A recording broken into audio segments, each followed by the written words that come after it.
Stage 6 of Giro d'Italia Women for 2024 take the riders over a total of 159 kilometres, one of the longest stages in recent memory.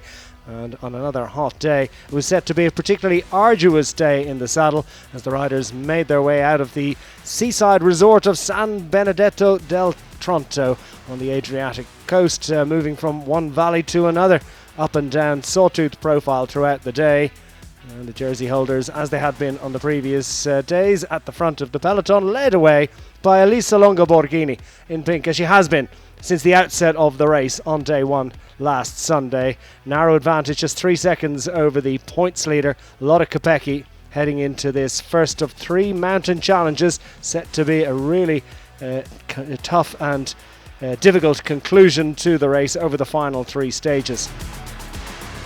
Destination point, Chieti, at the end of 159 kilometres. First appointment along the way, the intermediate sprint after 48 kilometres, taken without too much difficulty by Arlenis Sierra, and attacks from Femke Geritze from the SD Works squad, among others, and the EF Oatley Cannondale squad also putting riders up the road and showing intent. Valieras clearly on good form.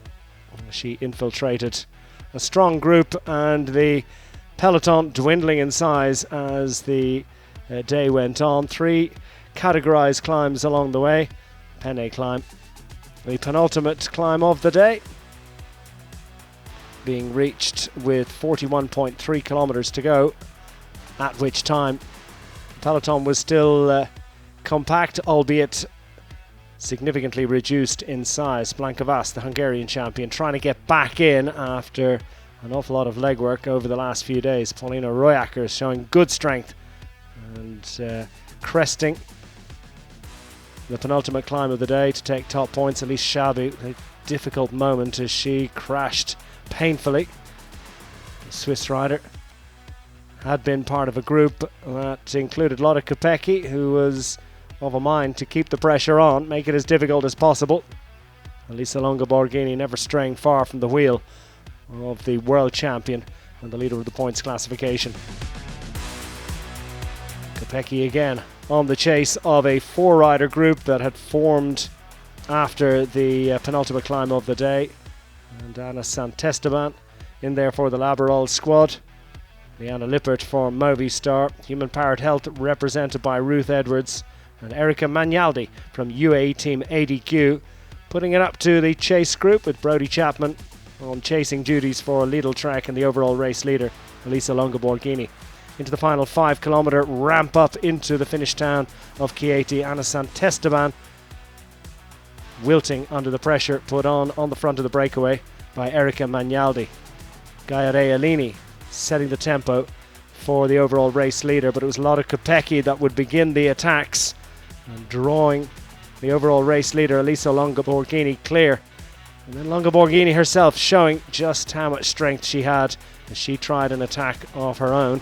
Those 2 riders drawn back into the group of favourites, dwindling in size, but they didn't get on terms with the breakaway. 3 riders surviving from that 4-rider breakaway, and Liana Lippert crowning her comeback from injury. Movistar squad getting a victory, and Liana Lippert a fine success, just ahead of Ruth Edwards and Erika Magnaldi. Elisa Longo-Borghini showing her strength in the finale to lead in the group of general classification favourites for a fine 4th place on the line. But it was Lippert who was celebrating the most. The Movistar teammates absolutely thrilled with that return for the 27-year-old German rider. Lippert mounting the top step of the podium, accepting the plaudits of the crowd after her victory ahead of Ruth Edwards. And Elisa Longo-Borghini heading into the clean stage of the race with a 3-second advantage over Lotte Kopecky. Cecilia Uttrup-Ludwig still in 3rd place. Kopecky still leading and indeed extending her advantage in the points competition over Chiara Consoni. Clara Emund still leads the mountains into the final 2 stages, out of Gecchiera now in 2nd. And Antonia Niedermayer still leading the young rider category ahead of the blockhouse to come on the penultimate day of racing.